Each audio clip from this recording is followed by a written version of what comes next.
Uy mga ka-farming, nga lodi, mura og hayahay ng ato panginaw mga lods kay kita na gyud nato ang atong kahago sa atong pagpananom sa atong palya. Para di ay sa nangutana nato sa parte og kuan sa kita in nga atong palya mga lods. Sa ingon ani nga stage nga palya mga lods, di pa nato kayo ma-estimate ang kitaon ani. Tuan ni nato ni ma-estimate og pila ka kilo tanan inig harvest. Mudagan pa man siya og magsugod kag harvest, mudagan pag tulo ka buwan. Magsige harvest kada duha ka adlaw, tulo ka duha ka harvestan sa usa ka semana. Butang lang nato karon mga lods og ang kumprahan sa baybay og asa dapit nga lugar, ug butang lang nato og 60 or 70 ang kilo ang kuha. Butang nato og 70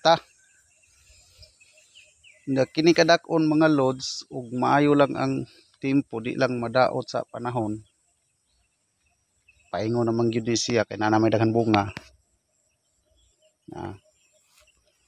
Daghan na siya og bunga. Dagko na, arbisuno na gali. No. Ibutang lang nato mo abot og 2,000 kilos or 1,500 kilos ang imong palya sa tanan nga gikan pag harvest, so tanan hantod na nahuman og harvest.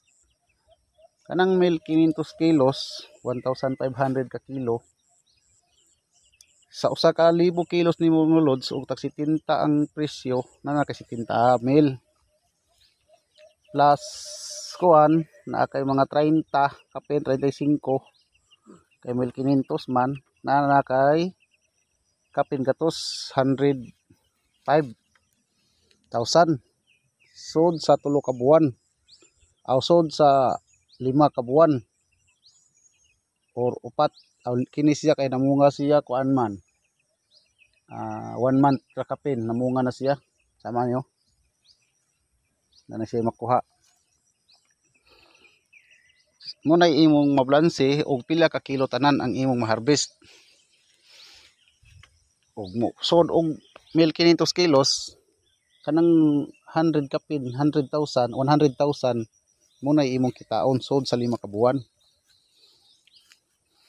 Kung magkugi kag tanom og ingon ani nga palya mga lods, kay kini siya nga pagpananom hago tayo kay ang pagbuhat pa lang ining katayan, pagplat pa lang nimo daan ini sa tinuod lang lods, wa ko magpatabang ini sa akong kuan mga kagupa, sulok ko ra ning lihok gihinay-hinay og trabaho kay kini duldulan kini sa una lakatan anang mursikusan ni muna nga ato gi maniho kay bisag ang ampalaya og hago naa didto ang dagkong kita, basta kay imo lang kugihan,